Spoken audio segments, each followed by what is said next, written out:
So hello students, आज के इस वीडियो में हम जानेंगे central dogma which is very important from the chapter of molecular basis of inheritance which is given by Francis Crick, जो कहता है कि जो हमारा जेनेटिक मटेरियल उसके एक ही डायरेक्शन में फ्लो होंगे, यानी कि the unidirectional flow of genetic material from the DNA to RNA and RNA to protein, that is called central dogma.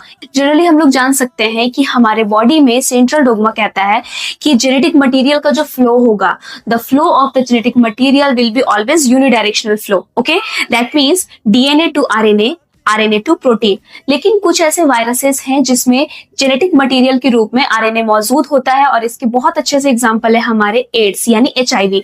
HIV virus के पास जेनेटिक मटेरियल के रूप में आरएनए होता है, और उस केस में क्या होता है कि हमारा जो डीएनए है वो आरएनए नहीं बनाता, बल्कि आरएनए जो है वो डीएनए को फॉर्म करता है रिवर्स ट्रांसक्रिप्शन करके।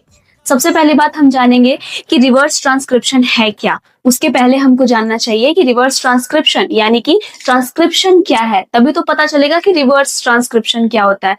The process to form DNA to RNA, that is called transcription, and RNA to protein, that is called translation.